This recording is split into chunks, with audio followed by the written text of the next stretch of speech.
Hello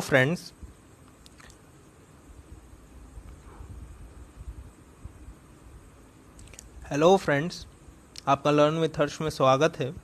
आज से हम अपनी नई वीडियो सीरीज़ लेके आ रहे हैं जिसमें हम वर्ल्ड वॉर वन और वर्ल्ड वॉर टू से रिलेटेड सभी छोटे बड़े टॉपिक्स के बारे में चर्चा करेंगे।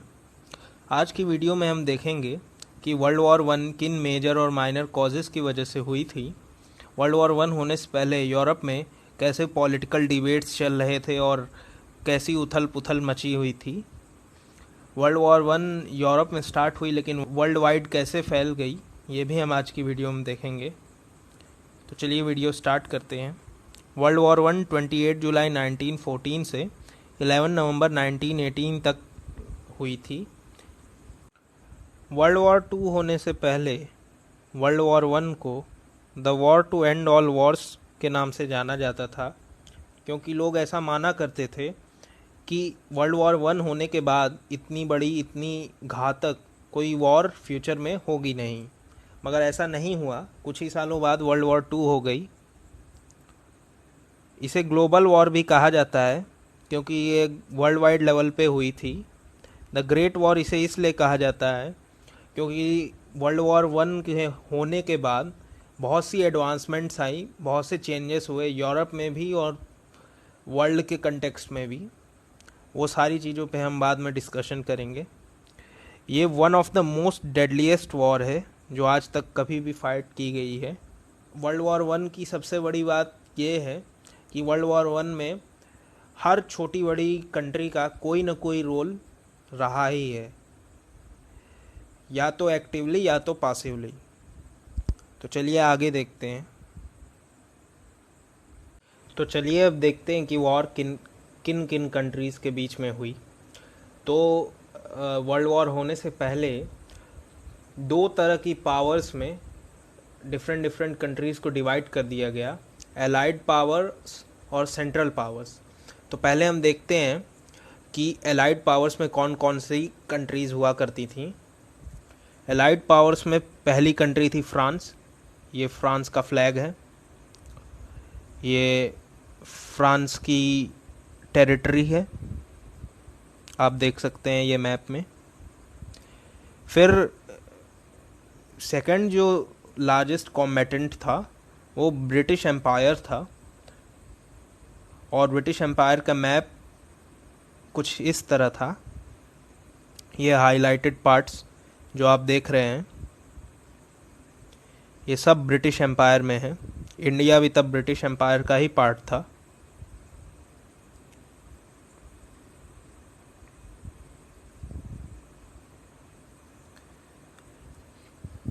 ब्रिटिश एम्पायर में यूके आता था, कनाडा आता था। ये यूके और कनाडा के मैप्स हैं। ये रहा यूके, ये रहा कनाडा। ऑस्ट्रेलिया, ये भी ब्रिटिश एम्पायर का पार्ट था। इंडिया, न्यूजीलैंड, ये भी ब्रिटिश एम्पायर का पार्ट था। ये इसका मैप है। न्यूफाउंडलैंड,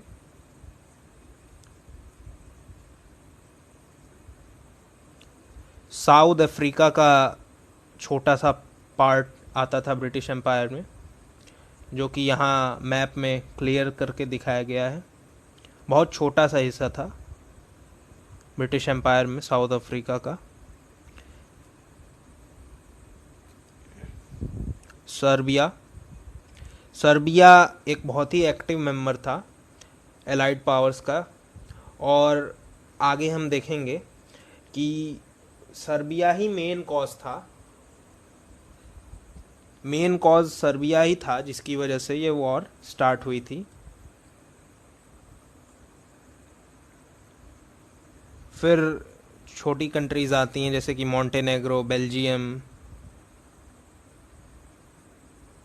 फिर रशिया, जापान, इटली, यूएसए और बहुत ही छोटी छोटी countries.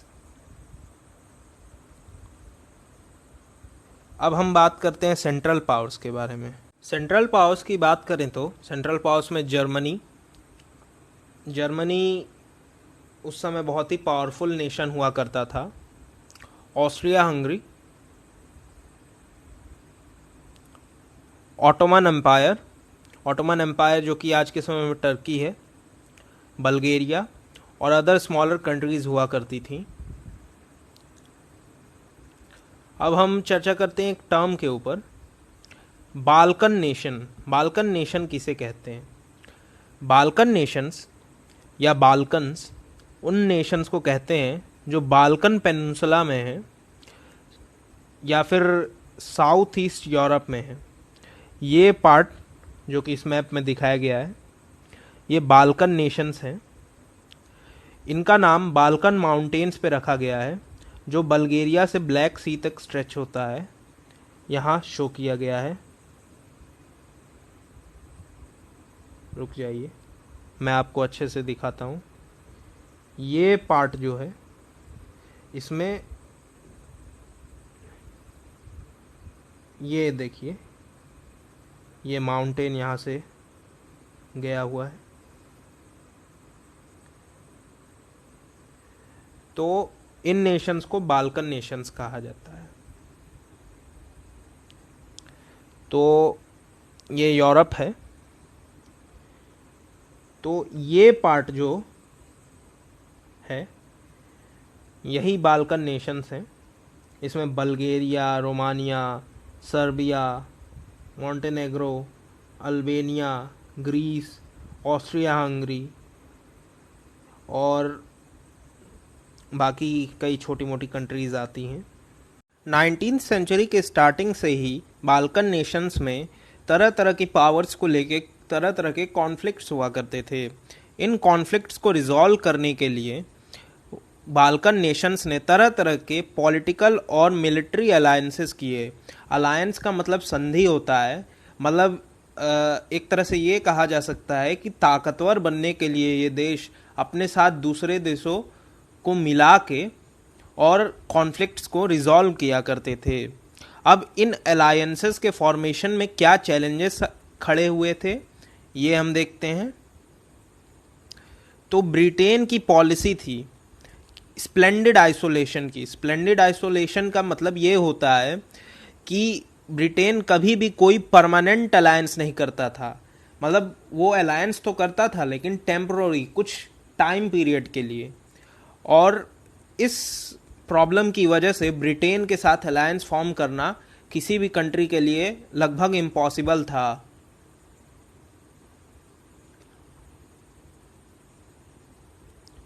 Decline of Ottoman empire, ये सेकंड रीजन है। डिक्लाइन ऑफ ऑटोमन एम्पायर मतलब जब से ऑटोमन एम्पायर फॉर्म हुआ था तब से वहाँ पे तरह तरह के कॉन्फ्लिक्ट्स थे और फॉरेन इन्वेजन्स हुआ करती थी। मतलब फॉरेन कंट्रीज उस पर हरदम अटैक किया करती थी। इसके कारण कुछ समय बाद ऑटोमन एम्पायर बिल्कुल ही वीक पड़ गया और छोटा हो गया। इसका मेन रीज़न था फॉरेन इन्वेजन्स और इंटरनल कॉन्फ्लिक्ट्स। इंटरनल कॉन्फ्लिक्ट्स जैसे कि पॉलिटिकल कॉन्फ्लिक्ट्स जो होते हैं कंट्री के अंदर। इसका थर्ड मेन रीज़न 1848 में ऑटोवन बिस्मर्क के अंडर में प्रशा नामक स्टेट का पूरे जर्मनी में डोमिनेंस फैलाना था और इसी के कारण प्रशा एक इंडिपेंडेंट जर्मन स्टेट आगे चल के बना पाया। ये हम लेटर ऑन इस कोर्स में देखेंगे। चलिए आगे बढ़ते हैं।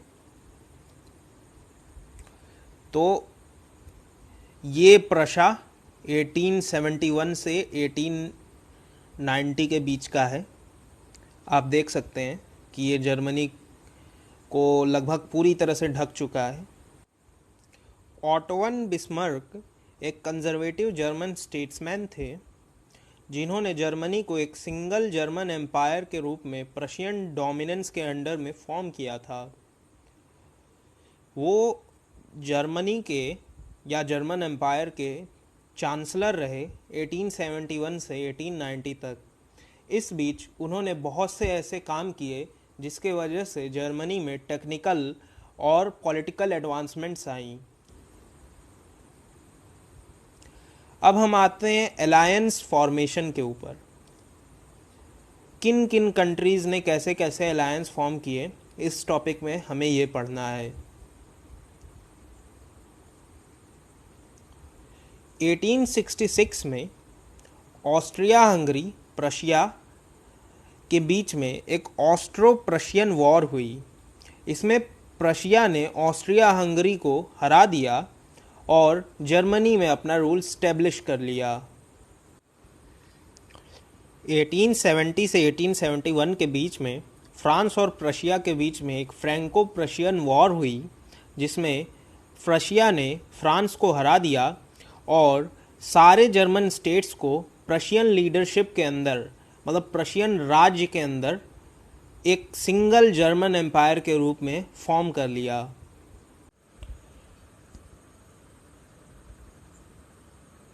रशिया और ऑटोमन एम्पायर के बीच में 1877 से 1878 तक एक रज़ो टर्किश वॉर चली, जिसमें रशिया ने टर्की या ऑटोमन एम्पायर को हरा दिया और इसका इफ़ेक्ट ये हुआ कि रशिया की बाल्कन नेशंस के साथ जो रिलेशनशिप थी वो बहुत ही ख़राब हो गई, उतनी अच्छी नहीं रह गई। इसके कारण रशिया के साथ जो अलायंस था उसे 1879 में ख़त्म कर दिया गया या डिज़ोल्व कर दिया गया और ऑस्ट्रिया हंगरी और जर्मनी के बीच में एक ड्यूअल अलायंस फॉर्म किया गया, जो कि 1882 में एक्सटेंड करके ट्रिपल अलायंस बना दिया गया जब इटली ने इसे ज्वाइन कर लिया। 1881 में फ्रांस के द्वारा की गई कूटनीति या डिप्लोमेटिक मूव्स, या कह सकते हैं कि फ्रांस द्वारा चली जा रही चालों के कारण और रशिया के साथ ब्रिटेन के कॉन्फ्लिक्ट्स को रिजॉल्व करने के अटेम्प्ट के कारण बिस्मार्क ने इस अलायंस में कुछ चेंजेस लाए और आगे चल के 1887 में इस अलायंस को एक्सचेंज कर एक री इंश्योरेंस ट्रीटी को साइन किया गया। अब हम जानते हैं कि ये री इंश्योरेंस ट्रीटी क्या था। री इंश्योरेंस ट्रीटी एक एग्रीमेंट था जो रशिया और जर्मनी के बीच में साइन किया गया था। ये जो ट्रीटी थी ये प्रॉमिस करती थी कि दोनों कंट्रीज़ रशिया और जर्मनी न्यूट्रल रहेंगी अगर इन दोनों में से कोई एक किसी तीसरी बड़ी पावर के साथ, जैसे कि जापान या फिर अदर जो ग्रेट पावर्स हैं, उनके साथ अगर वॉर में इन्वॉल्व होगा तो ये दोनों कंट्रीज़ न्यूट्रल रहेंगी। ये ट्रीटी फुली एक्शन में नहीं आई क्योंकि इस ट्रीटी के साइन होने के बाद भी जर्मनी ने फ्रांस के ऊपर अटैक कर दिया और रशिया ने ऑस्ट्रिया हंगरी के ऊपर अटैक कर दिया। 1890 में जर्मन एम्पायर के राजा कैसर विल्हेम II बने। इन्होंने बिस्मार्क को रिटायरमेंट दे दी और 1890 में ट्रीटी को रिन्यू भी नहीं किया। इसके बाद इन्होंने बिस्मार्क को हटा के लियो वॉन कैप्रीवी को जर्मनी का नया चांसलर बना दिया। लियो वॉन कैप्रीवी एक जर्मन जनरल थे, स्टेट्समैन थे, राजनेता जिसे हिंदी में कहा जाता है। जर्मन एम्पायर के चांसलर भी ये बने बिस्मार्क के रिटायर होने के बाद। ये ज़्यादातर कॉमर्शियल और इंडस्ट्रियल डेवलपमेंट को प्रमोट करते थे और इनके अंडर में जर्मनी की मिलिट्री और नेवी की बहुत ही ज़्यादा प्रोग्रेस हुई और वो डेवलप होके बहुत ही ज़्यादा पावरफुल हो गई। अब ये सारे अलायंसेस सीक्रेट हुआ करते थे और ज़्यादातर कंट्रीज़ को इसके बारे में कोई नॉलेज नहीं होती थी, मगर ट्रिपल अलायंस होने के बाद फ्रांस को किसी तरह ये पता चल गया कि जर्मनी ने एक ट्रिपल अलायंस फॉर्म किया है ऑस्ट्रिया हंगरी और इटली के साथ, और फ्रांस ने अपना नया अलायंस फॉर्म किया रशिया के साथ। इसकी मदद से फ्रांस की मिलिट्री और फाइनेंशियल कंडीशन रशिया के साथ अलायंस फॉर्म करके बहुत ही अच्छी हो गई और उसकी इकोनॉमी भी बहुत ही मजबूत हो गई। ईयर 1904 में फ्रांस ने ब्रिटेन के साथ एक सीरीज़ ऑफ एग्रीमेंट साइन किया जिसे एंटोन कॉर्डियल कहते हैं। इस एग्रीमेंट को साइन करने की वजह से उसकी रिलेशनशिप्स ब्रिटेन के साथ और मजबूत हो गई और फ्रांस की इकोनॉमी और मिलिट्री बहुत ही ज़्यादा मजबूत हो गई। स्क्रीन के लेफ्ट में एक कार्टून दिखाया गया है जिसमें मरियन नाम की लड़की एक रशियन बियर को हग करके बैठी हुई है, जो ये सिंबलाइज करता है कि फ्रांस और रशिया के बीच में फ्रैंको रशियन अलायंस 1893 में साइन हो चुका है। इस पॉलिटिकल कार्टून के थ्रू ये दिखाया गया है कि अब फ्रांस और रशिया की रिलेशनशिप्स बहुत ही अच्छी हो गई हैं, जिससे इन दोनों देश को बहुत ही ज़्यादा इकोनॉमिक और पॉलिटिकल फ़ायदे होने वाले हैं। स्क्रीन के राइट साइड में एक फ्रेंच पोस्ट कार्ड दिखाया गया है जिसमें ब्रिटानिया और मरियन, ब्रिटानिया जो लड़की है वो ब्रिटेन को सिंबलाइज करती है और मरियन फ्रांस को सिंबलाइज करती है। ये दोनों साथ में डांस कर रही हैं। ये फ्रेंच पोस्ट कार्ड ये सिंबलाइज करता है कि फ्रांस और ब्रिटेन की नई रिलेशनशिप्स बहुत ही अच्छी हैं और मजबूत हैं। ये पोस्ट कार्ड तब का है जब फ्रांस और ब्रिटेन के बीच में एंटोन कॉर्डियल नाम का एग्रीमेंट साइन हुआ था, मतलब कि ये पोस्ट कार्ड 1904 का है। फ्रांस, रशिया और ब्रिटेन ने ईयर 1907 में एंग्लो रशियन कन्वेंशन साइन की, जिसके बेसिस पे इन तीनों कंट्रीज़ ने एक ट्रिपल अलायंस फॉर्म किया जिसका नाम द ट्रिपल ऑन्टॉन्ट पड़ा। द ट्रिपल ऑन्टॉन्ट के फॉर्मेशन का मेन पर्पज़ ये था कि जर्मनी के ट्रिपल अलायंस का मुंहतोड़ जवाब दिया जाए और इमरजेंसी सिचुएशंस जैसे कि वॉर के समय इसकी पावर्स को न्यूट्रलाइज कर दिया जाए।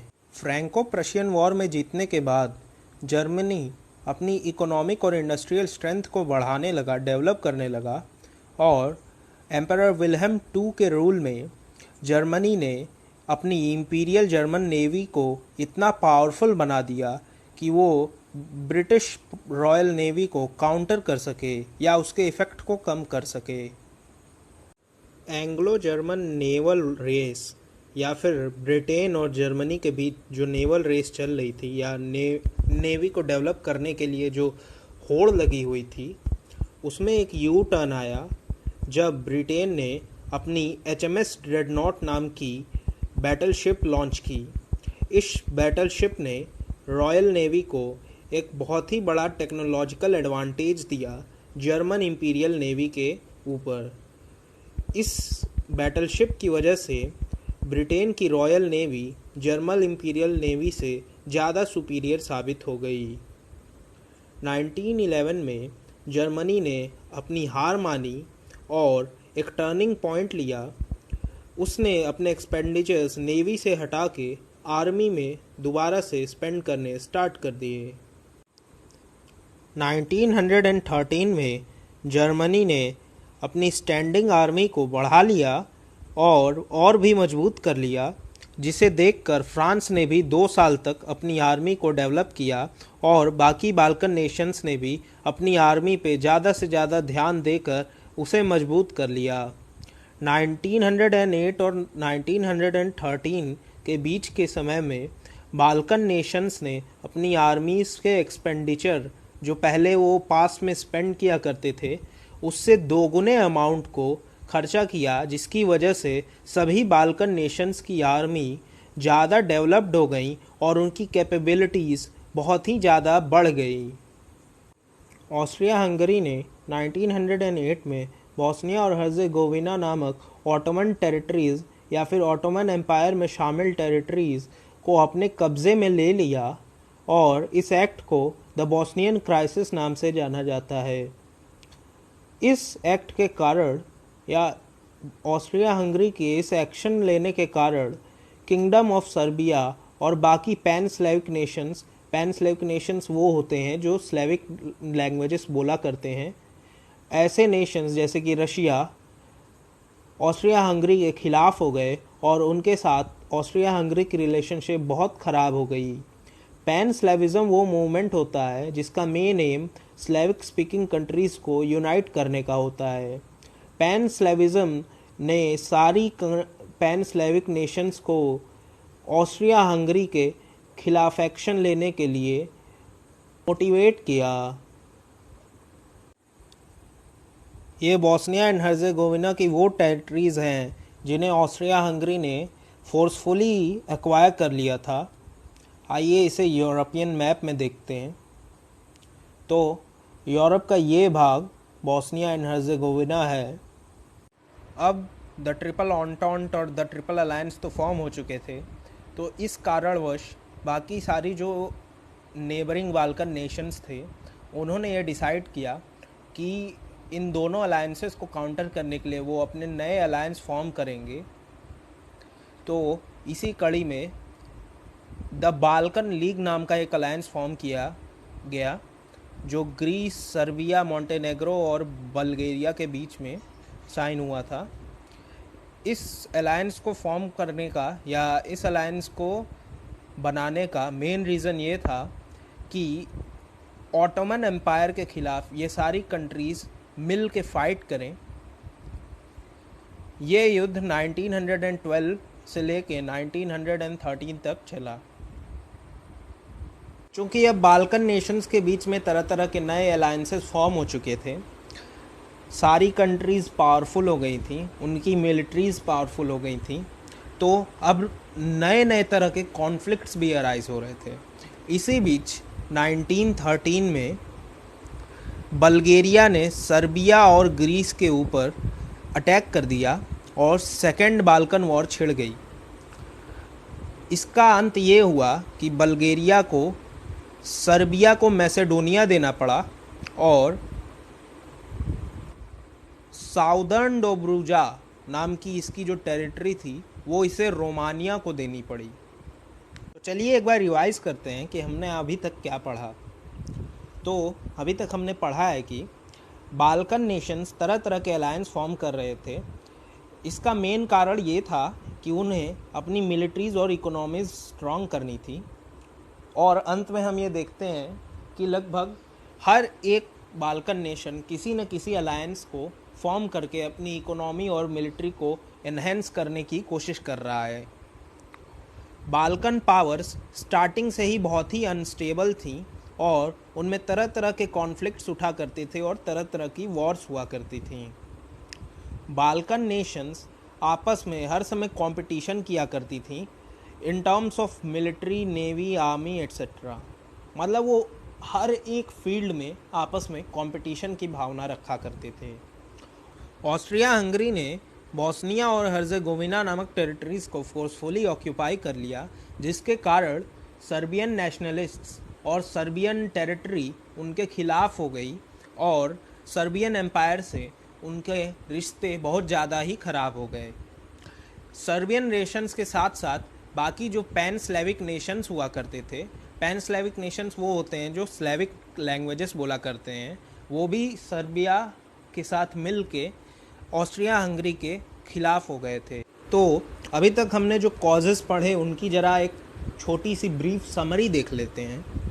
तो समरी ये है कि ये सारी जो चीज़ें हो रही थी उस समय यूरोप में, इसके कारण कई सारे नेशंस तो बहुत पावरफुल हो गए, लेकिन कई सारे नेशंस डीस्टेबलाइज्ड हो गए या लगभग एकदम ख़त्म हो गए। और इसके कारण कई नेशंस में टेक्नोलॉजिकल और इंडस्ट्रियल एडवांसमेंट्स आई। तो जो रीज़न्स थे जिनकी वजह से वर्ल्ड वॉर 1 स्टार्ट हुई वो बस इतने थे कि बाल्कन नेशंस में हरदम तरह तरह के कॉन्फ्लिक्ट्स हुआ करते थे, हरदम कंपटीशन की भावना लगी रहती थी, होड़ लगी रहती थी कि हमें मिलिट्री की एडवांसमेंट करनी है, नेवी की एडवांसमेंट करनी है, एट्सेट्रा एट्सेट्रा। सभी नेशंस सबसे ज़्यादा पावरफुल बनना चाहते थे और इसके लिए वो तरह तरह के फोर्सफुल मेजर्स को भी अप्लाई करते थे।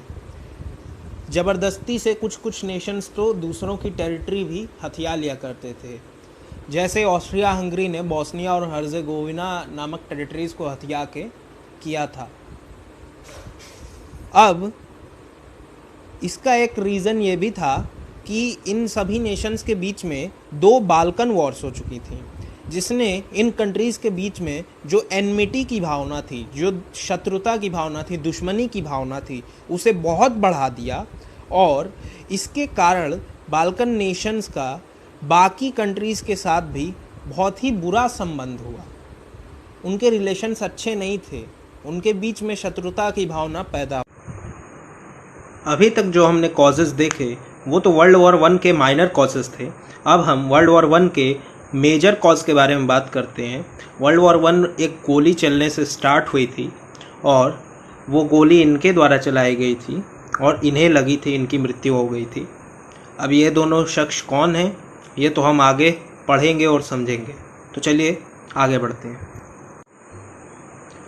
वर्ल्ड वॉर को स्टार्ट करने वाली असैसिनेशन के बारे में बात करने से पहले हम पहले एक सीक्रेट मिलिट्री सोसाइटी के बारे में बात करते हैं जिसका नाम द ब्लैक हैंड था। ब्लैक हैंड या यूनिफिकेशन और डेथ, ये इसका दूसरा नाम है। एक सीक्रेट मिलिट्री सोसाइटी थी जिसे 1901 में स्टार्ट किया गया था आर्मी ऑफ सर्बिया के द्वारा। ये सर्बिया की सीक्रेट मिलिट्री सोसाइटी थी जिसे सर्बिया सीक्रेट ऑपरेशंस करने के लिए यूज़ किया करती थी। इस सीक्रेट मिलिट्री सोसाइटी के फॉर्मेशन का मेन मोटिव ये था कि सारी साउथ स्लेविक रीजन्स जो सर्बिया और मोंटेनेग्रो की टेरिटरी में नहीं आती हैं उन्हें एकजुट किया जाए और साथ मिल के काम किया जाए। तो आपको एक बार फिर से याद दिलाने के लिए, यूरोप के मैप में सर्बिया यहाँ है और मोंटेनेग्रो उसके बगल में, ये छोटा सा, रुकिए मैं जूम करता हूँ, तो ये सर्बिया है और ये मोंटेनेग्रो है। इनके कंट्रोल में जो साउथ स्लेविक नेशंस नहीं हुआ करते थे। साउथ स्लेविक नेशंस वो होते हैं जहाँ साउथ स्लेविक लैंग्वेजेस बोली जाती हैं। तो वो नेशंस जो साउथ स्लेविक लैंग्वेजेस बोलते हैं और सर्बिया और मोंटेनेग्रो के रूल में नहीं आते हैं, उन्हें यूनाइट करना इस ब्लैक हैंड नामक सीक्रेट मिलिट्री सोसाइटी का मेन मोटिव हुआ करता था। बात करते हैं एम्परर फ्रांस फर्डिनेंड के बारे में। इनका जन्म 18 दिसंबर 1863 को हुआ था और मृत्यु 28 जून 1914 में हुई थी। फ्रांस फर्डिनेंड ऑस्ट्रिया हंगरी की आर्मी के इंस्पेक्टर जनरल हुआ करते थे और इनका आर्मी के ऊपर एक बहुत ही सिग्निफिकेंट इन्फ्लुएंस था। मतलब कि आर्मी से रिलेटेड कई सारी जजमेंट्स इनके द्वारा ही ली गई थी। ये ऑस्ट्रिया हंगरी के हायर प्रिजम्पटिव थे। इसका मतलब ये है कि ऑस्ट्रिया हंगरी के थ्रोन पे वहाँ के राजा के बाद यही बैठने वाले थे या फिर यही वहाँ के राजकुमार थे। इनकी असैसिनेशन ही वर्ल्ड वॉर वन का मेन कॉज बनी। आर्चड्यूक फ्रांस फर्डिनेंड अपनी वाइफ सोफी चोटेक के साथ बॉस्निया और हर्जेगोविना में ऑपरेट कर रही इंपीरियल आर्म्ड फोर्सेस को इंस्पेक्ट करने के लिए, उनकी जांच पड़ताल करने के लिए, उनके काम की गुणवत्ता चेक करने के लिए जून 1914 में साराजेवो नामक सिटी में गए थे। बॉस्निया और हर्जेगोविना ऑस्ट्रिया हंगरी की टेरिटरी में फोर्सफुली 1908 में मिला लिए गए थे। आइए जरा साराजेवो को मैप पे, यूरोप के मैप पे देखते हैं। तो जैसा कि आप देख सकते हैं इस मैप में साराजेवो को यहाँ मार्क किया गया है। आइए जरा आर्चड्यूक फ्रांस फर्डिनेंड और सोफी चोटेक दोनों के असैसिनेशन के मेन रीज़न को देखते हैं। तो जब बॉस्निया और हर्जेगोविना को ज़बरदस्ती ऑस्ट्रिया हंगरी में फोर्सफुली मिला लिया गया, तब सर्बिया में मौजूद जो सर्बियन नेशनलिस्ट्स हुआ करते थे उन्हें बहुत ही ज़्यादा गुस्सा आया और वो ऐसा मानना करते थे कि ये दोनों टेरिटरीज़ सर्बिया की ही पार्ट हैं और उन्हें अभी भी सर्बिया को ही बिलोंग करना चाहिए। अब हम देखते हैं कि फ्रांस फर्डिनेंड और उनकी वाइफ के असैसिनेशन के पीछे सर्बिया के कौन से ऑब्जेक्टिव्स छुपे हुए थे। तो इनके असैसिनेशन का मेन रीज़न ऑस्ट्रिया हंगरी से साउथ स्लेविश प्रोविंसेस, मतलब वो प्रोविंसेस जिनमें साउथ स्लेविश लैंग्वेजेस बोली जाती हैं, उन्हें ऑस्ट्रिया हंगरी से तोड़ देना था या दूर कर देना था, छीन लेना था और उन्हें यूगोस्लाविया नामक नेशन में मिला लेना था। इसका एक और रीज़न ये था कि ऑस्ट्रिया हंगरी से सर्बिया, बॉस्निया और हर्जेगोविना को फोर्सफुली लेने का बदला लेना चाहती थी, फोर्सफुली एक्वायर करने का बदला लेना चाहती थी। अब हम बात करते हैं कि फर्डिनेंड के असैसिनेशन कैसे हुई थी। 28 जून 1914 को फर्डिनेंड अपनी वाइफ सोफी चोटेक के साथ साराजेवो नामक सिटी में पहुंचे थे। वो दोनों एक मीटिंग में जा रहे थे और रास्ते में उन्हें 6 असैसिन्स के ग्रुप ने घेर लिया। उनका मेन इंटेंशन सोफी चोटेक और फर्डिनेंड को मारना था या उनको असैसिनेट करना था। उन असैसिन्स के पास जो भी आर्म्स और एम्यूनिशंस थी, जो भी गन्स थी और उनके एमो थे, वो सारे सप्लाई द ब्लैक हैंड नामक सीक्रेट सोसाइटी के द्वारा किए गए थे। वो सभी असैसिन्स म्लाडा बोस्ना नामक एक रेवोल्यूशनरी ऑर्गेनाइजेशन को बिलोंग करते थे। कैबरी नोविक नामक एक असैसिन ने फर्डिनेंड के कॉन्वॉय पर ग्रेनेड फेंकना चाहा, मगर फर्डिनेंड का कॉन्वॉय इतनी तेज़ी से चल रहा था कि वो ग्रेनेड मिस हो गया। थोड़ी ही देर बाद आर्चड्यूक साराजेवो हॉस्पिटल में पहुंचे उन लोगों से मिलने जो लोग उस ग्रेनेड के फटने से इंजर्ड हो गए थे या जो लोग उस ग्रेनेड के फटने से घायल हो गए थे। होता क्या है कि जब आर्चड्यूक साराजेवो हॉस्पिटल से लौट रहे होते हैं, उस समय उनका कॉन्वॉय एक रॉन्ग टर्न ले लेता है। उस रॉन्ग टर्न में गवरीलो प्रिंसिप नामक सर्बियन नेशनलिस्ट खड़ा होता है और उसके हाथ में एक गन होती है। वो फर्डिनेंड और उनकी वाइफ को तुरंत शूट कर देता है। असैसिनेशन के बाद साराजेवो और पूरे ऑस्ट्रिया हंगरी में एंटी सर्ब राइट्स बहुत बढ़ गए और सर्बियंस के खिलाफ बहुत से दंगे होने लगे, बहुत से झगड़े होने लगे, बहुत से कॉन्फ्लिक्ट्स पैदा हो गए। एक बार रिवाइज करते हैं कि आज की वीडियो में हमने क्या क्या पढ़ा। वर्ल्ड वॉर 1 के कॉजेज बाल्कन नेशंस के रिलेशनशिप्स में पैदा हुई इंस्टेबिलिटीज़ थी। इंस्टेबिलिटीज़ इसलिए क्योंकि बाल्कन नेशंस के बीच में हरदम कोई न कोई कॉन्फ्लिक्ट्स लगे रहते थे और तरह तरह की वॉर्स भी हुआ करती थीं। बाल्कन नेशंस में पैदा हुआ कंपटीशन, सबसे पावरफुल बनने का जो कंपटीशन था बाल्कन नेशंस के बीच में, वो भी मेन कॉज बना वॉर को स्टार्ट करने का। इसके बाद सर्बिया और अदर कंट्रीज़ में फैला हुआ नेशनलिज्म, रेडिकल नेशनलिज्म भी इसका एक कॉज था। पैट्रियोटिज्म, लोगों का अपनी कंट्री के प्रति ड्राइव, लोगों का अपनी कंट्री के प्रति पैट्रियोटिज्म, इसका एक कॉज बना। अलायंसेस, तरह तरह के अलायंसेस भी बाकी कंट्रीज़ को इस वॉर में ढकेलने के लिए एक कॉज बने। टेक्निकल एंड डिफेंसिव डेवलपमेंट्स, जैसे जैसे डेवलपमेंट्स आती गई वैसे वैसे कंट्रीज़ कॉन्फिडेंट होती गई कि अब वॉर में हमें कोई हरा नहीं सकता और इसके लिए बैकअप भी उनके पास हुआ करता था अलायंस के थ्रू। अलायंस से उनकी इकोनॉमीज़ भी इतनी पावरफुल हो गई थी कि वो वॉर को अफोर्ड कर सकते थे। इसके बाद वर्ल्ड वॉर 1 का जो मेजर कॉज माना जाता है वो आर्चड्यूक फ्रांज फर्डिनेंड की असैसिनेशन थी। अलायंसेस भी एक मेजर रोल प्ले करते थे बाल्कन नेशंस की रिलेशनशिप्स में इंस्टेबिलिटीज़ पैदा करने के लिए। ऐसा इसलिए क्योंकि जब भी कोई देश अलायंस फॉर्म कर लेता था तब वो कॉन्फिडेंट हो जाता था कि वो इतना पावरफुल है कि वो वॉर में पार्टिसिपेट कर सके और बाकी कंट्रीज़ को हरा सके। इस असैसिनेशन का, आर्चड्यूक फ्रांज फर्डिनेंड और उनकी वाइफ की असैसिनेशन का मेन कॉज सर्बिया का गुस्सा था बोस्निया और हर्जेगोविना को फोर्सफुली एक्वायर करने को लेकर। गवरीलो प्रिंसिप, जो सर्ब युगोस्लाव नेशनलिस्ट थे, उन्होंने ही आर्चड्यूक फ्रांज फर्डिनेंड और उनकी वाइफ सोफी को असैसिनेट किया था, उनकी मृत्यु की थी, उन्हें मारा था।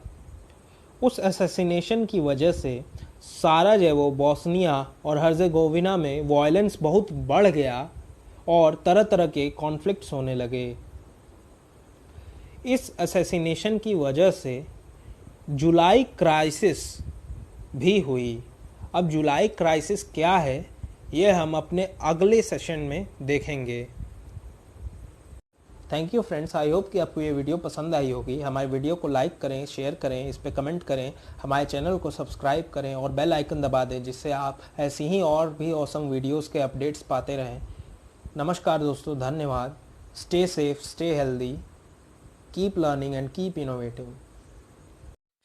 I never made it, but I know what it takes. I'm motivated by a mix of